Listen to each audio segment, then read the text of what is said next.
Assalamualaikum warahmatullahi wabarakatuh. Saudaraku seiman yang dimuliakan oleh Allah, alhamdulillahirrabbilalamin. Kita telah mendapatkan nikmat yang besar dari Allah Subhanahu wa taala, dan kita akan berjumpa dengan tahun baru. Bagaimana hukumnya memperingati tahun baru, karena anak-anak kita dan kita sendiri kadang-kadang senantiasa turut memeriahkan tahun baru. Oleh karena itu, marilah kita sapa Ustadz kami yang tercinta, Ustadz Fadlan Fahamsah Habibullah Ta'ala. Assalamualaikum Ustadz. Waalaikumsalam. Kaifah haduka ya Ustadz? Alhamdulillah, tayyib, sehat semuanya. Gimana? Antum sehat? Alhamdulillah Ustadz.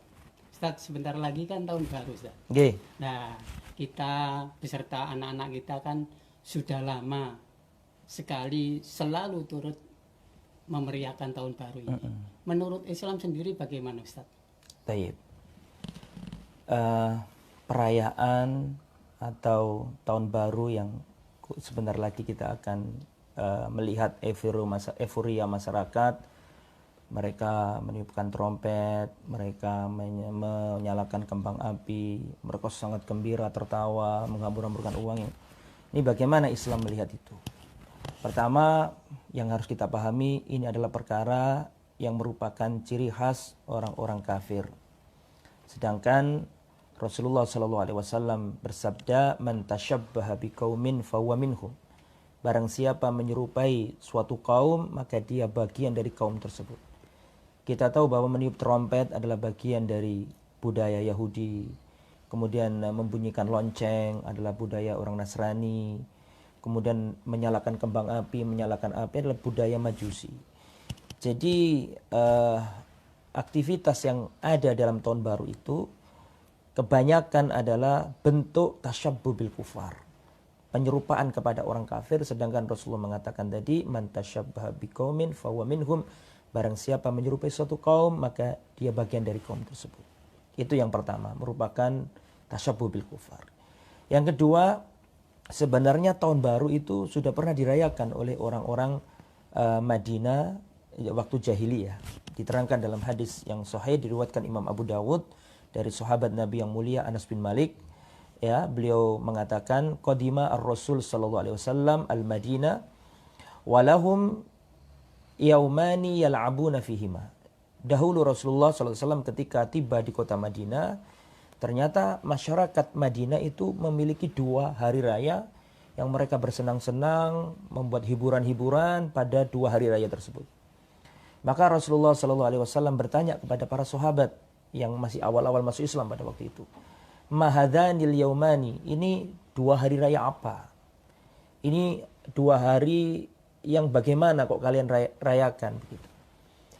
Maka mereka menjawab, "Yaumani nal'abu fihima fil jahiliyah ya Rasulullah." Ini adalah 2 hari yang kami waktu jahiliyah bersenda gurau, bersenang-senang, membuat hiburan-hiburan di 2 hari tersebut, hari raya jahiliyah itu. Maka Rasulullah SAW menegur mereka, dan Rasulullah mengatakan, "Innallaha qad abdalakum bihima khairan minhuma." Rasulullah mengatakan sesungguhnya Allah telah mengganti untuk kalian yang lebih baik dari dua hari raya yang kalian rayakan itu, yaitu Yaumal Adha wa Yaumal Fitri, Idul Adha dan Idul Fitri.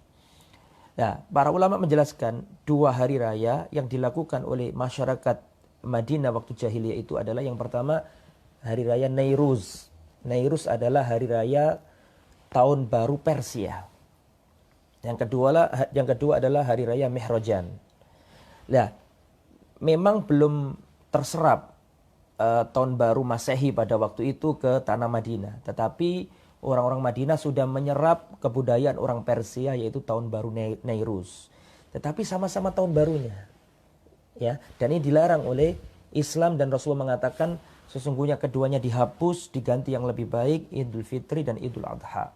Sehingga bisa dikatakan al-Id, ya, hari raya lil muslimin, untuk orang Islam cuma 2, ya, Idul Fitri dan Idul Adha, tidak boleh kita menambahnya. Itu yang nomor 2. Jadi yang pertama tadi adalah tasyabbuh bil kufar, yang kedua perayaan tahun baru sudah terjadi di zaman Nabi dan dilarang oleh Nabi dan diganti oleh 2 hari raya yang lebih baik. Kemudian yang ketiga, kegiatan-kegiatan yang ada dalam tahun baru itu sangat merusak. Di dalamnya ada wasilah menuju perzinahan, laki-laki perempuan berdua-duaan, memadu kasih, ya.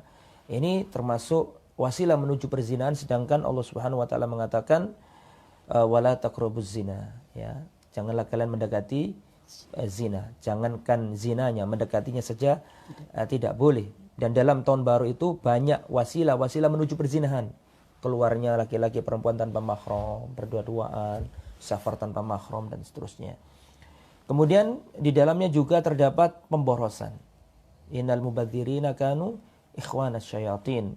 Sesungguhnya orang-orang yang mubadzir, boros itu teman-temannya setan. Dan juga di dalam perayaan ini mereka akan meninggalkan hal-hal yang diperintah Allah. Mereka lupa sholat subuh karena begadang di tengah malam. Ya, mereka berteriak-teriak di tengah malam. Maka ini termasuk perbuatan yang tercela. Jadi kita harus membentengi keluarga kita dari perbuatan yang tidak baik ini. Kita sudah diberi oleh Allah 2 hari raya yang istimewa, Idul Fitri dan Idul Adha. Maka kita tidak boleh merayakan hari raya orang kafir ini.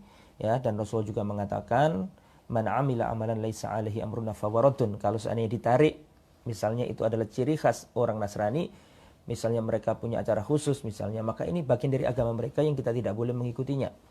Dan Rasulullah melarang kita menghadiri, ikut merayakan perayaan orang-orang kafir. Mudah-mudahan video singkat ini bermanfaat. Terima kasih banyak kepada antum, Mas Puh, ya, Pak Puh. Mungkin itu yang bisa kami sampaikan dalam pertemuan ini. Boleh nyambung sedikit? Ya, silakan. Kalau gitu selama ini yang kita lakukan dengan orang-orang yang kita kenal sudah sebagai tokoh tapi ikut melaksanakan ini, kadang-kadang sudah dijadikan hujah juga bagi masyarakat kita, Ustaz. Hujah bagaimana? Ya, sudah kebiasaan. Nah, buktinya itu orang yang alim ikut merayakan. Padahal jelas-jelas antum bilang di dalam sabda Rasul tadi kan larangan jelas, karena nanti kita termasuk tasabuh itu, Ustaz. Baik. Iya, jadi ukuran kebenaran tidak dilihat dengan tokoh tertentu, dengan organisasi tertentu, dengan merek tertentu, tetapi kita mengetahui kebenaran dengan dalil, ya. Kita timbang dengan dalil yang ada dari Al-Quran, dari Sunnah Nabi, maka kita akan tahu bagaimana hukumnya, bukan dengan tokoh tertentu. Makanya Abdullah bin Mas'ud menasihati kita, man kana minkum mustanna falyastanna biman qad mata. Barang siapa di antara kalian ingin mencari suri teladan, jangan mencari suri teladan dari orang yang masih hidup. Li'annal hayya la tu'manu 'alil fitnah. Orang yang masih hidup itu enggak aman dari fitnah. Pinternya kayak apa, alimnya kayak apa, bisa kena fitnah dunia. Ya, dulu berpendapat haram merayakan Natal, merayakan tahun baru, tapi karena ada dunia yang ingin diinginkan, terfitnah oleh dunia, jabatan misalnya, maka bisa jadi orang itu berubah dalam berfatwa. Maka hendaklah kita melihat kebenaran dari dalil, bukan dari tokoh. Tokoh bisa berubah, tapi kalau dalil dari Allah Subhanahu wa taala, la yataghayyar, tidak berubah. Wallahu a'lam. Jazakallahu khairan. Wa iyyakum. Semoga bermanfaat. Sama-sama.